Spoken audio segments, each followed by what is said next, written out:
Assalamualaikum warahmatullahi wabarakatuh. Jumpa lagi saudaraku, Kamis Pon dimanapun Anda berada. Ya, kajian materi kali ini tentang Kamis Pon yang gagal. Ya. Nah, ini saya kasih contoh ya. Saya kasih contoh Kamis Pon yang gagal. Nah, dari komentarnya ini sudah kelihatan gagal. Ya. Ternyata sabar itu ada batasnya dan itu nyata. Kalau hanya kata-kata yakin belum tentu mereka mampu lah. Nah, justru itu yang dilawan. Ya. Ketika Anda tidak ngomong sabar, terus Anda tidak bisa melakukan, tidak bisa menahan. Nah, itu hanya manis di bibir, ya, busuk di hati. Artinya apa? Lambene tok sing sabar, tapi hatine nggruntel. Nah, ini komentar saudara makmu. Nah, ini ciri-ciri orang yang tidak bisa bangkit. Ciri-ciri orang yang akan selalu terpuruk gitu. Selama belum bisa memahami makna dari sabar itu. Ya, mbok pikir sabar itu ono batasnya, ndak ada batasnya sabar itu. Ketika ada batasnya itu bukan sabar. Ya, itu berontak, itu tidak terima terhadap takdir yang dia hadapi. Nah, itu. Jadi ketika sabar itu sudah ndak ada batasnya. Ya, artinya apa? Selalu menerima situasi dan kondisi, selalu menerima sebuah keadaan apapun itu. Nah, ini semoga kalian Kamis Pon tidak seperti tetangga ada yang iri dengan padahal aku nggak ngapa-ngapain. Nah, niat kerja. Nah, ternyata ada yang mendolimi. Lah, itu kan menurut sudut pandang Anda. Nah, ini terus komentar terus ya. Jadi energi negatif itu kelihatan. Jadi teman-teman Kamis Pon ya, ketika Anda komentar itu kelihatan gitu. Saya bisa merasakan. Kalau Anda pingin seperti yang saya alami, coba Anda belajar peka rasa, peka suasana batin, peka suasana alam. Anda akan bisa terawang gitu loh ya. Ya. Dengan hanya sekedar tulisan, ini Anda bisa melihat gitu loh. Anda akan bisa merasakan. Ya. Ini juga akan bisa terdeteksi misalkan dia memiliki kotak. Ya, akan bisa terdeteksi. Apakah dia ada sumbatan sihir telusan dan juga akan terdeteksi. Ya, makanya dari itu ya. Dijaga kalau Anda itu komentar itu dijaga. Sudah 1 tahun lebih ditolimi, direseni bahkan taruhan nyawa. Saya keluar tapi tanya orangnya yoga ngapa-ngapa walau udah jalan spiritual. Ya. Tapi tanya orangnya yo nggak ngapa-ngapa walaupun udah jalan spiritual. Nah, ini pemahaman yang keliru ya.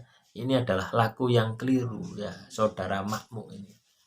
Ya, sudah saya pastikan ini ya, hidupnya pasti berantakan.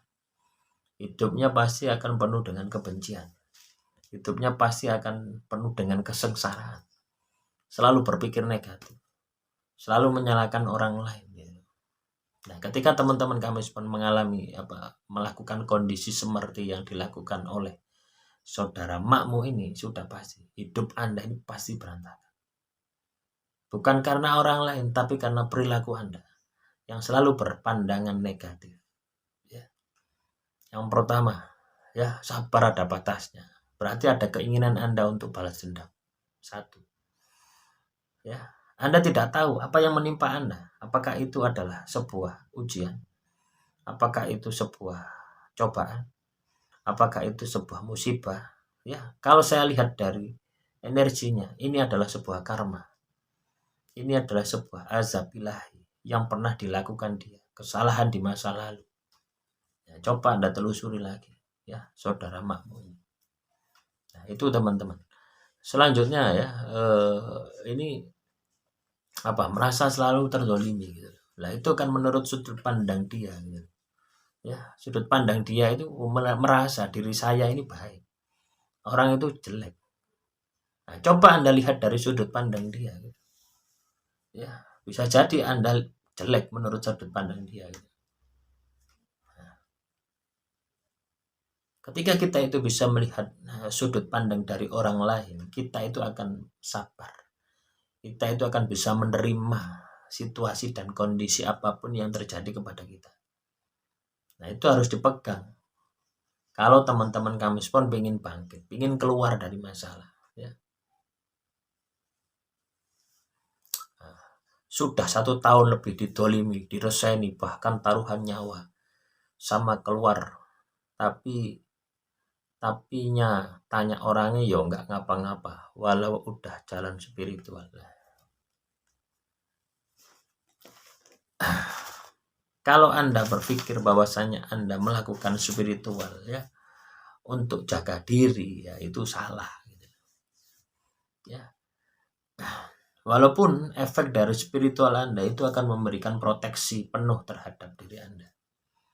Tapi niatnya bukan itu. Niatnya adalah membersihkan diri. Ya, niatnya adalah beribadah kepada Tuhan. Ngakoni lek awake dhewe itu hamba. Ya. Hamba ketemu dengan Tuhan, ya tunduk. Nah, intinya di situ. Bukan hamba ketemu dengan Tuhan terus nyuruh Tuhan untuk melindungi Anda. Bukan. Salah itu. Nah, akhirnya apa? Anda walaupun spiritual, jungkir walik ya, poso ngebleng pati geni, ora ono hasilnya gitu. Karena apa? Karena di dalam diri Anda, di dalam pikiran Anda, di dalam hati Anda, itu ada kepentingan. Kepentingan pribadi Anda. Kaitannya dengan duniawi Anda. Ya. Jadi penghayatan laku Anda. Ya. Menjiwai laku spiritual Anda, ibadah Anda, tidak ada. Ya. Ibarat orang sholat itu silat. Jadi bukan sholat, tapi silat. Hanya melakukan gerakan, iya, tanpa menjiwai. Tetapi ketika Anda sholat, maka inna sholati, sesungguhnya hidupku dan matiku hanya kepada Tuhan. Yang terjadi apa? Tidak akan ada unsur dendam. Tidak akan ada unsur kebencian. Nah, itulah teman-teman. Nah, ini saya kasih contoh ya. Kalau teman-teman Kamis dari komentar ini akan bisa membaca. Kalau Anda belajar peka suasana batin, peka suasana alam, ya. Jadi saya merasakan komentarnya ini, dia membuat komentar ini saya rasakan, situasi Anda, kondisi Anda ini langsung sambung, Nah, itu namanya peka suasana alam. Saya bisa merasakan alam di mana makmu ini berkomentar. Nah, dari alam itu saya dapat informasi kondisi dia. Akhirnya muncul gambaran makmu. Akhirnya muncul. Ya. Kalau saya telusuri terus, lebih halus akan muncul kodamnya, akan muncul sejarahnya, akan muncul perilakunya. Nah, ini bukan sesuatu yang gaib. Ketika Anda sudah, ya teman-teman Kamis, ketika Anda sudah terbiasa lagu, ketika Anda sudah terbiasa meditasi, ya mata batin ini tidak ada batasannya. Karena apa? Ini sambung dengan Sang Kuasa. Jadi bukan mata batin, ya. Ketika Anda pemaharan datang ke kiai, datang ke dukun, terus saat itu Anda bisa melihat gaib, bukan itu. Kalau itu, ya kepala Anda ini dimasuki kodam sehingga bisa melihat gaib, dan itu belum tentu benar. Itu bisa jadi itu adalah ilusi. Nah, ini beda. Ini adalah mata batin kaitannya dengan kebiasaan kita mengolah, ya, kebiasaan kita zikir, wirid, ya, baca kitab suci, ya, yang itu dilakukan berulang-ulang dan selama bertahun-tahun. Juga didasari dengan puasa, laku dan sebagainya. Akhirnya memunculkan kemampuan itu. Dan diolah bagaimana menurunkan energi. Ya. Supaya kita ini bisa selaras, ya. Jadi tidak hanya sesuatu yang sifatnya batinnya saja, pikiran juga kita olah, kita gunakan. Nah, itulah teman-teman Kamis Pon ya yang bisa saya sampaikan ya. Semoga materi kali ini bisa memberi wawasan bagi teman-teman Kamis Pon yang mau berubah ya. Bahwasannya sabar itu tidak ada batasnya. Ya.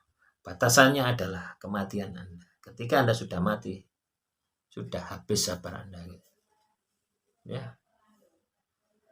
Akhirul kalam, wassalamualaikum warahmatullahi wabarakatuh. Salam rahayu, rahayu, rahayu.